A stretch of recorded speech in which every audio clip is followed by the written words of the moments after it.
عليكم ورحمة الله وبركاته.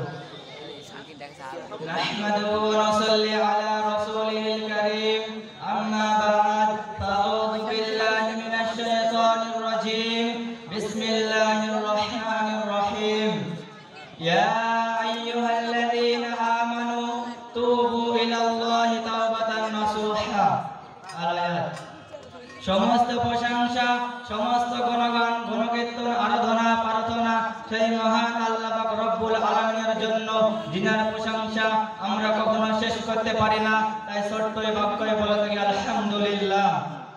তারপরে আমাদের ধর্মের গুরু, কর্মের সেরা আকায়ে নবী তাজদার মাদানী আহমদ মুস্তাফা জনাবে মুহাম্মদ রাসূলুল্লাহ সাল্লাল্লাহু আলাইহি ওয়াসাল্লাম এর প্রতি অসংখ্য দুরূদ ও সালাম বর্ষিত হোক। সকলে বলুন আল্লাহুম্মা আমিন। আল্লাহুম্মা সাল্লি আলাইহি, আল্লাহুম্মা বারিক আলাইহি। মাননীয় বিচারক মণ্ডলী, উপস্থিত মাদ্রাসার শিক্ষক ও শ্রোতাবৃন্দ, আজকে আমি যে আঞ্জওয়ানে বক্তব্য নিয়ে আলোকপাত করতে চলেছি সেই বক্তব্যের বিষয় হলো আল্লাহর ক্ষমা। রাসূলুল্লাহ সাল্লাল্লাহু আলাইহি ওয়াসাল্লাম এর বাণী দ্বারা বোঝা যায় যে সবচেয়ে ভালো মানুষ ওই ব্যক্তি যে অপরাধ করার পর আল্লাহর নিকট ক্ষমা চায়। ক্ষমা প্রার্থনা করা সবচেয়ে বড় ইবাদত। এতে আল্লাহ যত বেশি খুশি হন, অন্য কোনো ইবাদতে তত বেশি খুশি হন না। এই জন্য নবী করিম সাল্লাল্লাহু আলাইহি ওয়াসাল্লাম দিনে প্রায় 70-12 বেশি আল্লাহর নিকট ক্ষমা প্রার্থনা করতেন। এই মর্মে আল্লাহ তাআলা বলেন, ইয়া আইয়ুহাল্লাযীনা আমানু তুবু ইলাল্লাহি তাওবাতান নাসুহা। হে মুমিনগণ, তোমরা আল্লাহর নিকট তওবা করো, বিশুদ্ধ তওবা। সম্ভবত তোমাদের প্রতিপালক তোমাদের মন্দ কর্মগুলোকে মোচন করে দিবে এবং তোমাদের দাখিল করবে জান্নাতে। যার পাদদেশে নদী প্রবাহিত, সেই দিন আল্লাহ এবং তার মুমিন বান্দাদেরকে অপদস্থ করবে না। তাদের জ্যোতি তাদের সম্মুখে ডান পাশে ধাবিত হবে। তারা বলবে, হে আমাদের প্রতিপালক, আমাদের জ্যোতিকে পূর্ণতা দান করুন আর আমাদেরকে ক্ষমা করুন। আপনি সর্বশ্রেষ্ঠ ক্ষমতাবান। হে আমার প্রতিপালক, ক্ষমা করুন ও দয়া করুন। দয়ালুর মধ্যে আপনি সবচেয়ে বেশি দয়ালু। এই মর্মে হাদিস এসেছে, আনাস রাদিয়াল্লাহু আনহু ক্বালা রাসূলুল্লাহ সাল্লাল্লাহু আলাইহি ওয়াসাল্লাম কুল্লু বানি আদম খাত্তাউনা খায়রাউ আল খাত্তাইনা তাওয়াব। আনাস রাদিয়াল্লাহু আনহু বলেন, রাসূলুল্লাহ সাল্লাল্লাহু আলাইহি ওয়াসাল্লাম বলেছেন, প্রত্যেক আদম সন্তানই অপরাধী, উত্তম অপরাধী তারাই যারা তওবা করে ক্ষমা চায়। এই হাদিস দ্বারা বোঝা গেল যে সবচেয়ে উত্তম ব্যক্তি ওই ব্যক্তি যে অপরাধ করার পর আল্লাহর নিকট ক্ষমা চায়।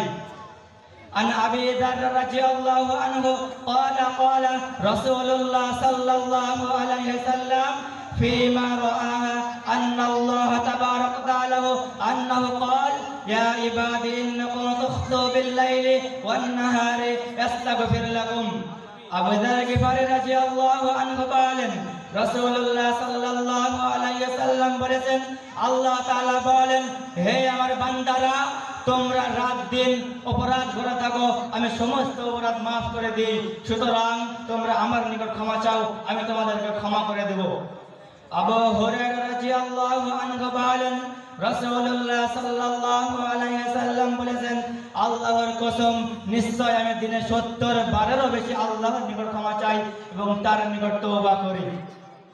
আবু সাঈদ খুদরী রাদিয়াল্লাহু আনহু বলেন, রাসূলুল্লাহ সাল্লাল্লাহু আলাইহি ওয়াসাল্লাম বলেছেন, বনি ইসরাঈলের মধ্যে এক ব্যক্তি ছিল যে 99 জন মানুষকে হত্যা করেছিল। অতঃপর সে ফতোয়া জিজ্ঞাসা করার জন্য বের হলো এবং একজন দরবেশের নিকট গিয়ে জিজ্ঞাসা করলো, এরূপ ব্যক্তির জন্য তওবা আছে কি? তিনি বললেন নেই। সে তাকে হত্যা করলো এবং বারবার লোকেদের জিজ্ঞাসা করতে থাকলো। এক ব্যক্তি বলল, অমুক গ্রামে যাও আর অমুককে জিজ্ঞাসা করো। এই সময় তার মওত এসে গেল এবং মৃত্যুকালে সে বিশ্বকে এই পক্ষকে কিছু বাড়িয়ে দিল এবং রহমতের ফেরেশতা ও আযাবের ফেরেশতা দল পরস্পর ঝগড়া করতে লাগলো, কার তার রূহ নিয়ে যাবে। এই সময় আল্লাহ তাআলা এই গ্রামকে বলল, তুমি মৃত্যুর নিকট আসো, আর তার নিজ গ্রামে বলল, তুমি দূরে সরে যাও। অতঃপর ফেরেশতারা উভয় দিকে দূরত্ব মেপে তাকে এক বিপদ নিকট পাওয়া গেল। সুতরাং তাকে মাফ করে দেওয়া হলো। আবু হুরায়রা রাদিয়াল্লাহু আনহু বলেন, রাসূলুল্লাহ সাল্লাল্লাহু আলাইহি ওয়াসাল্লাম বলেছেন, আমাদের প্রতিপালক তাবারাক তাআলা প্রত্যেক রাতে 3 ভাগের শেষ ভাগ প্রথম আকাশে আসে এবং বলতে থাকে, কে আমাকে ডাকে তার ডাকে আমি সাড়া দিই, কে আমার কাছে কিছু চাই আমি তা তাকে দিই, কে আমার কাছে ক্ষমা চাই আমি তা তাকে ক্ষমা করে দিই। এই হাদিস দ্বারা বোঝা গেল যে আল্লাহকে যে ডাকবে আল্লাহ সাড়া দিবেন, আল্লাহর কাছে কিছু চাইলে আল্লাহ দিবেন, আল্লাহর কাছে ক্ষমা চাইলে আল্লাহ ক্ষমা করে দিবেন। আনাস রাদিয়াল্লাহু আনহু বলেন, রাসূলুল্লাহ সাল্লাল্লাহু আলাইহি সাল্লাম বলেছেন, হে আদম সন্তান, যতদিন তুমি আমাকে ডাকবে এবং আমার নিকট ক্ষমা আশা রাখবে আমি তোমাকে ক্ষমা করব। আমি ক্ষমা করার ব্যাপারে কারো পরোয়া করি না।